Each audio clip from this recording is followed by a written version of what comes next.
अस्सलाम वालेकुम, खालिद सैफुद्दीन आपके साथ 24 जून की कॉल लेके। अच्छा जनाब, हम बात करेंगे आज की मार्केट पे, आने वाले दिन मंडे की मार्केट पे। अच्छा, उससे पहले हम ज़रा सेलिब्रेट कर ले, इस बात को करना ही पड़ेगा। 80,000 भी मार्केट ने छू लिया। यार, कहाँ से चली थी मार्केट, कहाँ तक पहुँच गई। आपको याद होगा कि लोग थोड़ा सा ऊपर गई थी तो लोग चीखने चिल्लाने लगे थे कि मार्केट बहुत ऊपर आ गई, बहुत ऊपर आ गई। और आज मार्केट को हमने 80,000 भी देख लिया। तो बहरहाल आज के सेशन को देखें, अगर हम आई मीन फ्राइडे सेशन को, तो बड़ा ही जबरदस्त वॉलेटाइल किस्म का सेशन था। अगर आप नोटिस करें कि ये मार्केट यहाँ से खुलती है और सीधा 80,059 का हाई बनाती है, फिर वहां से नीचे आती है 78,169। तो अगर आप इसको देखें तो तकरीबन यार ये 2000 पॉइंट की करेक्शन है। ऑलमोस्ट तकरीबन 1900 पॉइंट तो बनते ही बनते हैं। 1900 पॉइंट की मार्केट करेक्शन लेती है, फिर थोड़ी बहुत रिकवरी रिकवरी लेके 78,800 के पास बंद हो जाती है। नो प्रॉफिट नो लॉस, यानी कि जो थर्सडे की क्लोजिंग थी उसके आसपास। अच्छा, अब आप अगर देखें तो वॉल्यूम जो है कमोबेश वैसा ही रहा जैसा थर्सडे को था, या उससे पहले ईद से पहले जो आखिरी दिन था यानी कि फ्राइडे 14 जून। तो एक सिमिलर वॉल्यूम चल रहा है 20-21 करोड़ का। वॉल्यूम पैटर्न को अगर मैं देखूं तो वॉल्यूम पैटर्न जो है ठीक था, क्योंकि एकदम हैरान कुन नहीं था। ऑलमोस्ट पूरा दिन ऊपर नीचे वॉल्यूम 6 और 8 मिलियन के बीच में चलता रहा। हाँ, बीच में 1 करोड़ से ऊपर भी निकला आखिरी 5 मिनट में, और बीच में भी 1 करोड़ के आसपास आया मेरे ख्याल में। पता नहीं वो बजे होंगे कोई 3:30 पौने 4 जब सेकंड हाफ में मार्केट खुली थी। Anyways, going forward overall market जो थी बड़ी वॉलेटाइल थी, और सबसे ज्यादा सरप्राइजिंग बात इसमें यह थी कि कुछ सेक्टर ऐसे थे जिन्होंने थोड़ा सा हैरान परेशान कर दिया। अभी आपके सामने glimpse of the last week है, और इसमें हमने जुमेरात की पॉसिबिलिटीज, ये जुमेरात वाली कॉल है, ये जुमे वाली कॉल है, इन दोनों को पढ़ लीजिएगा। ठीक है जी। अच्छा, ईद से पहले का जो हफ्ता था उसमें इंडेक्स मूव हुआ था 4,513 पॉइंट, और 2,953, यानी कि तकरीबन 3,000 पॉइंट की गेन के साथ मार्केट बंद हुई थी। ठीक है जी। कब? ईद से पहले 5 दिन में। ठीक है जी, ये बात जरा ध्यान में रखिएगा। आगे हम देखेंगे कि इस हफ्ते में, जिसमें कि सिर्फ 2 ही दिन थे, मार्केट ने क्या किया। एनीवेज, यहां पर हमने कहा था कि 76,825 को होल्ड कर ले मार्केट, तो फिर मार्केट में कोई मसला नहीं है। मार्केट जो है 77,454 517 तक जा सकती है। मगर खैर, मार्केट इससे बहुत ऊपर निकल गई थी। ठीक है जी। मार्केट तो आपके सामने ही, और 79,000 का शायद हाई लगा दिया था उसने। उसके बाद फिर हमने जुम्मे के लिए जो कॉल दी last session of the week के लिए, उसमें हमने कहा 80,305 का टारगेट है, और मार्केट हाई लगाती है 80,059 का। तो तकरीबन 80,000 को टेस्ट कर लेती है, क्योंकि हम इसको एक्सपेक्ट कर रहे थे कि बुल्स 80,000 को चेस करने की जरूर कोशिश करेंगे, और वो उसने किया। और ये जो इमीडिएट टारगेट था, that was the best place for exiting with the trailing stop loss, जो 79,513 था। ये अहाता करना बड़ा जरूरी है पिछली कॉल्स का, क्योंकि उससे हमें सीखने को मिलता है क्या हुआ है जो हमने नहीं किया, कौन सी गलती हमने की है जो अगर हम ना करते तो शायद हम बेहतर होते। तो ये हमेशा अच्छी होती है। ये सामने आपके 100 इंडेक्स का वीकली ओवरव्यू है, इसमें वीकली चार्ट भी दिखाया जा रहा है। अच्छा, अब मैं बता रहा था ना आपको वहां पर कि वहां हमने 4,500 पॉइंट की मूव ली थी, और 3,000 पॉइंट यानी कि 2,950 पॉइंट की तेजी पे वीक बंद हुआ था ईद से पहले, और वीक में यकीनन 5 सेशन थे। अब यहां पर वीक में 2 सेशन है, और मूव 3,163 है, और 2,103 पॉइंट के इजाफे से बंद हो रही है। यानी कि बावजूद इसके, ये सिर्फ जुमेरात ही के पॉइंट्स हैं। जुमे के तो पॉइंट सारे वापस हो गए, जितना ऊपर गई वो वापस क्लोज, तो वो नो प्रॉफिट नो लॉस पे हुई। तो सिर्फ जुमेरात को मार्केट ने 2100 पॉइंट ऊपर चली गई और पिछले हफ्ते में 2950 पॉइंट 5 दिन में गई थी। तो ये जो था बेसिकली जो चलता हुआ मोमेंटम आ रहा था, ये उसका फॉलो अप था। फॉरेन फंड्स जो है आप देखें इनमें कुछ बाइंग नजर आई है और लोकल इन्वेस्टर में ये इस वीक में 2 दिन की बाइंग है ये, तो लिहाजा बहुत अच्छा कंपैरिजन तो नहीं बनता, मगर बहरहाल both are in buying. Whereas monthly numbers जो है उसमें लोकल इन्वेस्टर सब में बड़ा सेलर है। सोचिए इस पे कि लोकल इन्वेस्टर जो है ना थोड़ा इग्नोरेंट और डरा हुआ, जिसका मैं तस्करा पिछली कई कॉल्स में कर चुका हूं, वो नजर आ रहा था। वो हाई से डरा हुआ है। और देखिए डर और खौफ जरूर होना चाहिए, मगर क्योंकि डर और अगर आप बेखौफ हो जाएं तो फिर आप जो है ना ऐसे ऐसे स्टॉक ले लेते हैं जिनको कतई तौर पे लेके होल्ड करना नहीं बनता, जिनको मैं पेनी स्टॉक या ब्रोकर्स बेबी कहता हूँ। बेकार के स्टॉक, 2-2, 3-3, 4-4, 8-8 रुपए वाले, जिनका कोई वाली वारिस नहीं है, वो लेके अगर आप बेखौफ हो जाएंगे तो यही मार्केट बड़ा नुकसान देगी। इवन ये कि 100-200 रुपए वाले स्टॉक भी ले लें, उसमें भी कई स्टॉक ऐसे हैं जिनका फंडामेंटल कुछ भी नहीं है, बस वो चलते हैं। मैं किसी का नाम यहाँ लेना नहीं चाह रहा, ठीक है ना। उसमें सिर्फ पेनी स्टॉक नहीं है, उसमें महंगे स्टॉक भी है, मगर बहरहाल वो चलते ऐसे ही है। एनीवेज, तो लिहाजा बेखौफ भी नहीं होना चाहिए और बेइंतहा खौफ भी नहीं होना चाहिए, क्योंकि जब बेइंतहा खौफ होता है तो उसमें क्या होता है कि आप जो है एंटर ही नहीं हो पाते, या अच्छा खासा माल जो है अपना कम प्रॉफिट पे बेच देते हैं। तो अगर आप में खौफ ज्यादा है तो रखिए खौफ, या ट्रेलिंग स्टॉप लॉस कर लीजिए, मगर ये तो कोई बात ना हुई कि आप माल ही बेच के निकल जाए। अच्छा, यहाँ पर मैं आपको थोड़ा सा सिचुएशन बता रहा हूँ। ये जो है पूरे 1 साल की बात है, ये मैं जुलाई जून से बता रहा हूँ, ये जून 30 से। देखिए एक मूव चली थी, अगर आपको याद हो, वो भी बकरीद थी। बकरीद से 1 दिन पहले मार्केट बड़ी तेजी से ऊपर गई थी, फिर उसके बाद मार्केट ने अगस्त में एक करेक्शन ली थी, फिर अगस्त में करेक्शन लेके फिर सितंबर से फिर चलना शुरू हो गई थी। ये सितंबर था, अक्टूबर, नवंबर, ठीक है। फिर उसके बाद फिर उसने, इसको करेक्शन कहना मेरे ख्याल में वीकली चार्ट पे तो आपको ये बेसिकली रेंज बाउंड है, मगर ये बेसिकली करेक्शन थी, ठीक है ना। ये करेक्शन थी, और करेक्शन क्या होता है, ब्रीथिंग टाइम होता है। मैं कहता हूँ ना अक्सर के sometime having correction is good for a मतलब कंटिन्यूएशन ऑफ द राइड, क्योंकि ये एक हेल्दियर साइन है ट्रेंड के लिए। ट्रेंड जो है अगर इस तरह ऊपर जाने के बाद रेंज में आ जाए तो रेंज में चले कुछ दिन, तो ना वो जो क्या कहना चाहिए, जो बबल्स बनते हैं या ओवर प्राइस्ड स्टॉक हो जाते हैं, तो ऊपर जाके जो बहुत सी बाइंग हो जाती है, या डिमांड एंड सप्लाई का जो बैलेंस है वो ठीक नहीं होता, वो इस टाइम में एडजस्ट हो जाता है, फिर दोबारा गियर अप होके बुल्स ऊपर जाते हैं। तो ये चीज बड़ी वाजे होती है मार्केट में।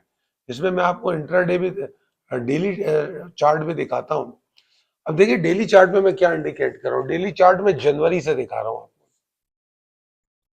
ज्यादा पीछे का नहीं दिखा रहा। अब इसमें आप जरा देखिए कि यहां पर एक एग्जॉर्शन बनी, फिर मार्केट नीचे आई, ठीक है।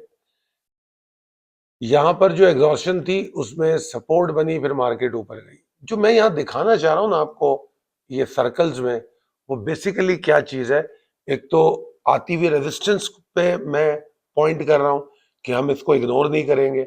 नंबर 2, मैं ये बात बता रहा हूं कि कंसिस्टेंसी होनी चाहिए।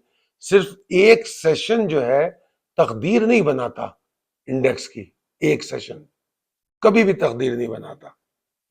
तकदीर बनाएगा कंसिस्टेंसी, जो अक्सर मैं कहता हूं ना, कंसिस्टेंसी, डायरेक्शन, देन वॉल्यूम्स, अक्सर बताता हूं ना मैं आपको।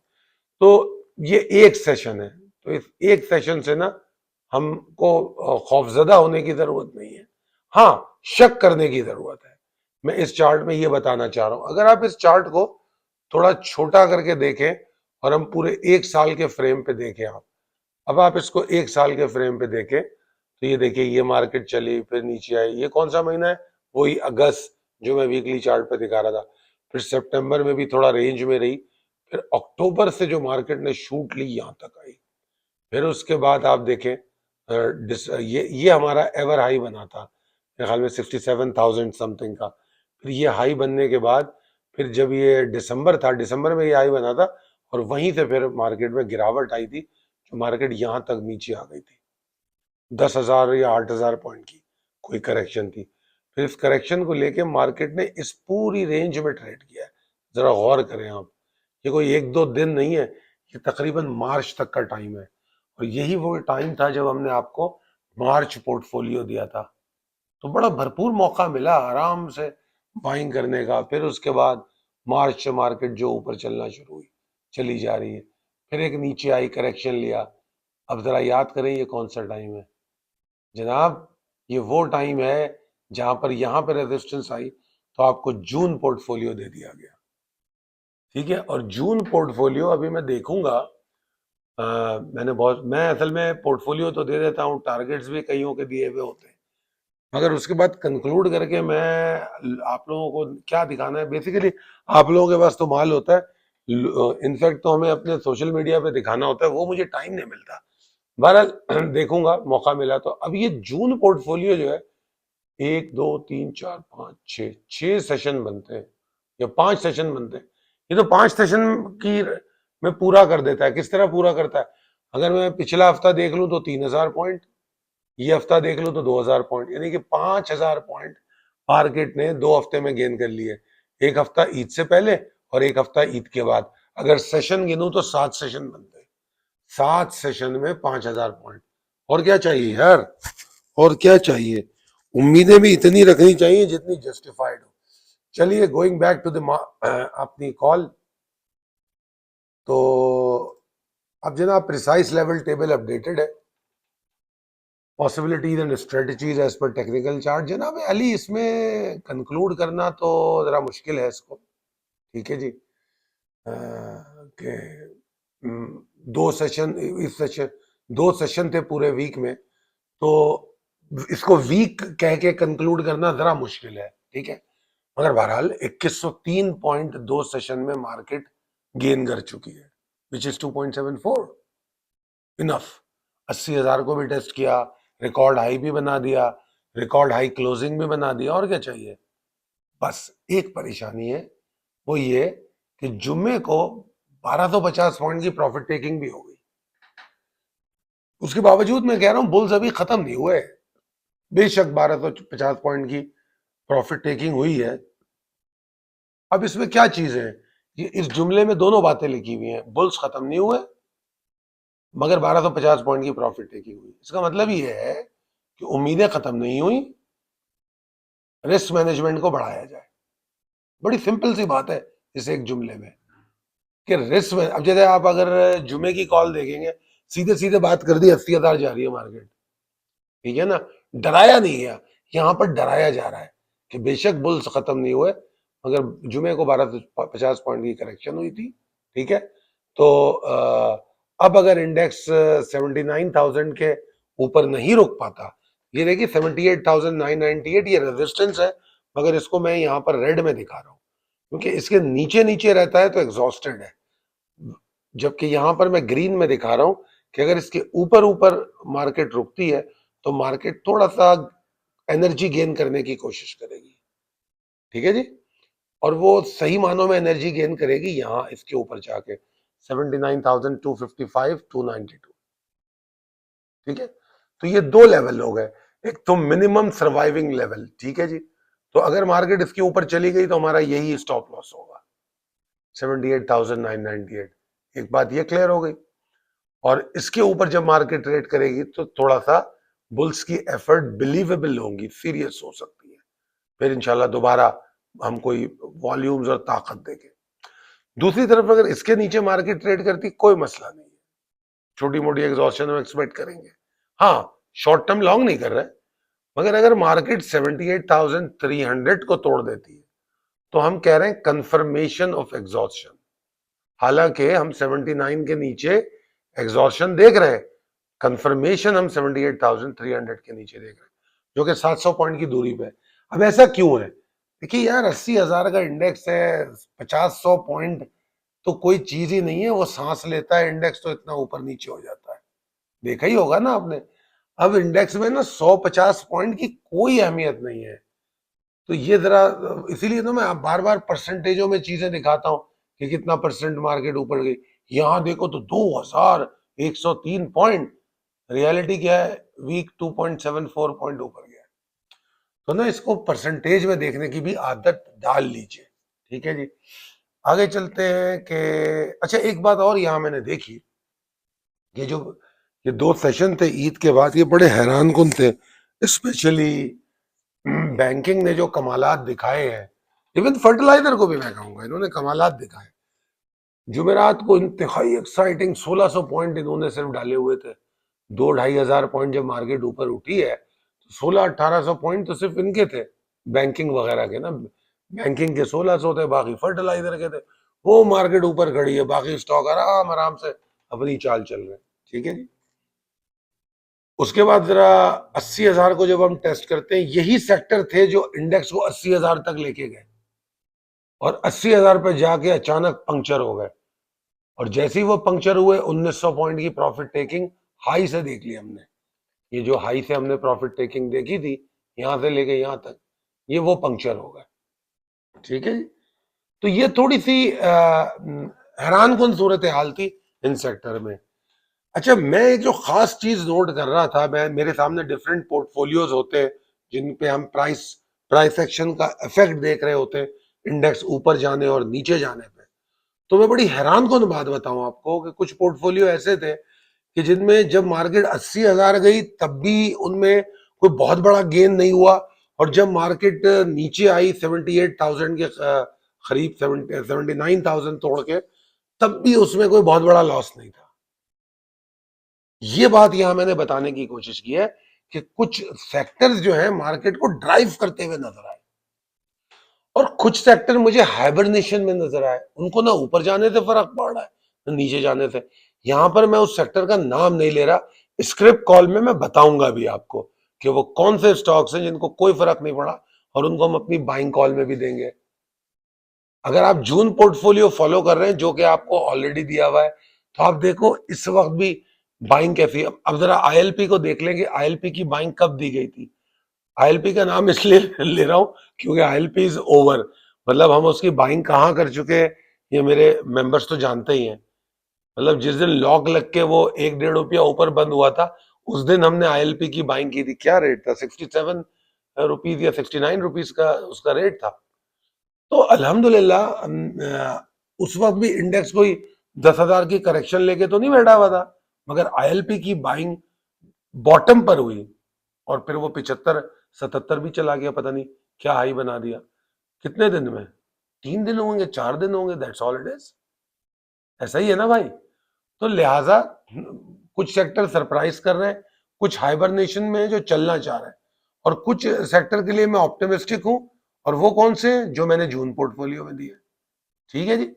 तो अब हमें सस्टेनेबिलिटी चाहिए इंडेक्स में, अगर दोबारा से ऊपर जाना है। सस्टेनेबिलिटी 78,998, 79,000 कह दे, 79,000 के ऊपर सस्टेन करनी चाहिए, ये मिनिमम रिक्वायर्ड लेवल है, और इसके ऊपर ज्यादा बेहतर है, ठीक है जी। अच्छा, यहाँ पर मैं एक और चीज मैंने आखिर में कही है, I recommend trader to focus more in price action of stock rather than index. ये मैं क्या कह रहा हूं, ये मैं असल में ये बता रहा हूं कि आने वाले सेशन में, जो हमने पिछले 2 सेशन में जो कार्रवाइयां देखी है ना, उसका इम्पैक्ट। अब एक मजे की बात देखें, एक दिन ओजीटीसी चलता है, एक दिन पीपीएल चलता है, जरा तमाशा देखें, ठीक है ना। तो मैंने यहां पर ये बताने की कोशिश की है कि बहुत ज्यादा हम इंडेक्स को अहमियत तो बहुत देते हैं, और वो देंगे, मगर हमें अभी स्टॉक ओरिएंटेड होना होगा। अगर हम स्टॉक ओरिएंटेड नहीं होंगे तो हम पैनिक का शिकार हो जाएंगे। तो इसलिए मैंने कहा कि ज्यादा प्राइस एक्शन ऑफ स्टॉक की जो है उस पर फोकस करें रादर देन इंडेक्स आने वाले हफ्तों में या हफ्ते में। और मैंने इसमें बेस्ट स्ट्रेटेजी करार दी है शॉर्ट टर्म ट्रेडिंग के लिए, या जो मौजूदा होल्डिंग है या एक्सपोजर है उसके लिए ट्रेलिंग स्टॉप लॉस, और दूसरा काम जो करना है स्प्लिट एक्यूमुलेशन, जो मैंने स्टॉक आपको जून पोर्टफोलियो में दी। एन मुमकिन है कि अगर मैंने किसी को बाय करने को कहा 65 रुपए से 62 रुपए तक, तो हो सकता है कि कोई ऐसा प्रेशर आए कि आप जब उसको 65 के पास देखो और प्रेशर इंडेक्स में और उस स्टॉक में ज्यादा नजर आए, तो आप 65 और 62 के बीच में आधा बाय करो, फिर नीचे बोनस बाइंग करो, क्योंकि जो बाइंग रेंज मैं देता हूं उसके नीचे मेरी बोनस बाइंग होती है। मतलब मैं अपनी बाय कॉल तो वापस नहीं लूंगा ना। बाय कॉल मैंने कुछ चीज की बेसिस पे, किसी लॉजिक पे, किसी फंडामेंटल पे दी है ना आपको। अब उसके टेक्निकल पे ये जो मौजूदा सूरत हाल है वो असरअंदाज हो सकती है कि कोई प्रेशर आ जाए, तो उसमें मैं बोनस बाइंग मिलती है। मैंने आपको जब ये दिखाया था तो कितने जरा मैं आपको वीकली चार्ट पे ले जाऊं तो आप देखोगे कि कितने वीक ऐसे होते हैं जो शार्प लो लगा के, जैसे ये देखें, ये एक वीक है जब मार्केट ने रिकवरी ली थी। ये कौन सा है? ये दिसंबर का। दिसंबर में जो वो हुआ था ना, करेक्शन 67,000 का हाई बनने के बाद, तो उस करेक्शन के बाद ये इतनी बड़ी कैंडल, यानी कि मैंने बताया था ना आपको कि 67,000 से 58,000 तक मार्केट आई, तो 8-9 हजार की जो करेक्शन हुई उसमें ये वाला वीक देखें, इसका लो देखें और फिर इसका क्लोजिंग देखें। तो ये जो लो बना है ना, यहां पे बोनस बाइंग मिल जाती है। तो ये बात मैं आपको यहां समझाने की कोशिश कर रहा हूं कि मेरी जो रेंज आपको दी गई है, जो मैं कह रहा हूं स्प्लिट एक्यूमुलेशन, वो जो मेरी रेंज दी गई है वो अपनी जगह पे कायम है। थोड़े से पैसे या थोड़ी सी लौटे रुक जाए बाय करने में, अगर इंडेक्स में प्रेशर मिले तो उसमें बोनस बाइंग कर लें। उम्मीद है कि मैं समझाने में कामयाब हूँ। अल्लाह ताला आपको बहुत कामयाब करे। और अगर आपको लगता है कि हमारी कॉल किसी के लिए फायदेमंद हो सकती है, तो अपने दोस्तों में, अहबाब में जरूर शेयर कीजिए। अल्लाह ताला आपको बहुत सेहतमंद रखे, खुश खुर्रम रखे, कामयाब रखे। हमारे लिए भी दुआ फरमाइए। और इंशाल्लाह ताला फैजान बहुत जल्दी वापस जॉब पे होंगे, तो अल्लाह ने चाहा तो फिर आप वीडियोस प्रॉपर देखेंगे। शुक्रिया, अल्लाह हाफिज।